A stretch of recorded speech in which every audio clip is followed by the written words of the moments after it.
Friends, இன்றைக்கி caramel பாயசம் செய்ய போகிறோம். அதுக்கு ஒரு 3/4 லிட்டர் பால் இல்லை 1 லிட்டர் பால் எடுத்துக்கலாம். அது பால் காய வச்சுக்கலாம். அது காஞ்சிட்டு இருக்கட்டும். இப்போ இன்னொரு பேனில் பால் காஞ்சிச்சு, அது கொதிச்சாச்சு, இறக்கி வச்சிடலாம். இப்போ இன்னொரு பேனில் நெய் ஊற்றியாச்சு. இதில் முந்திரி பாதாம் வச்சுருக்கேன்,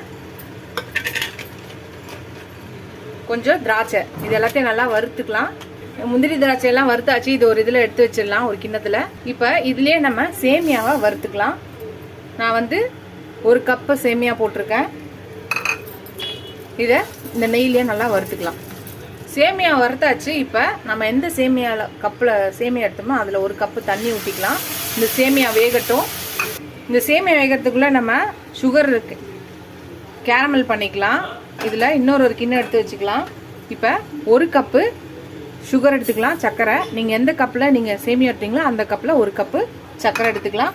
இப்போ இந்த சர்க்கரையை ஸ்லோ ஃப்ளேமில் வச்சு இது கரையிற மாதிரி ப்ரௌன் கலரில் வர வரையும் இதை நம்ம கரைய வச்சுக்கலாம்.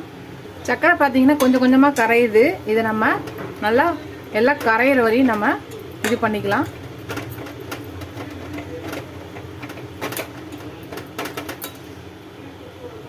இந்த பக்கம் பார்த்தீங்கன்னா சேமியா வந்துருச்சு.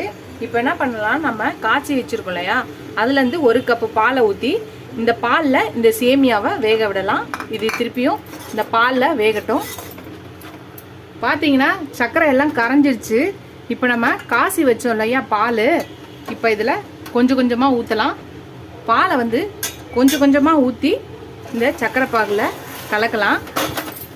பொங்கும், அதனால் பார்த்து கொஞ்சம் கொஞ்சமாக ஊற்றி கிளறலாம்.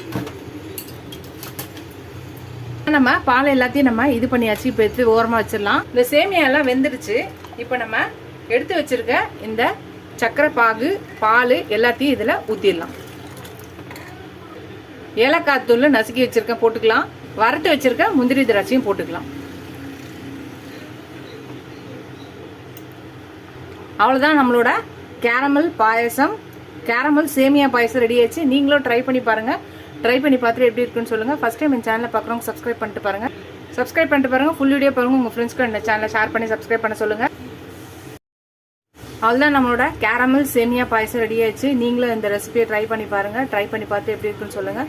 ஃபஸ்ட் டைம் என் சேனலை பார்க்குறவங்க சப்ஸ்கிரைப் பண்ணிட்டு பாருங்கள். ஃபுல் வீடியோ பாருங்கள். உங்கள் ஃப்ரெண்ட்ஸ்க்கு இந்த சேனலை ஷேர் பண்ணி சப்ஸ்கிரைப் பண்ண சொல்லுங்கள். Keep supporting my channel, keep வாட்சிங் மை ஃபுல் வீடியோஸ். நீங்கள் எவ்வளோ சப்ஸ்கிரைப் பண்ணி லைக் பண்ணி கமெண்ட் பண்ணுறீங்களோ அவ்வளோக்கு என்கரேஜிங்காக இருக்கும், சப்போர்ட்டிங்காக இருக்கும். இது மாதிரி புது ரெசிபிஸோட எனக்கு ரொம்ப ஹெல்ப்ஃபுல்லாக இருக்கும்.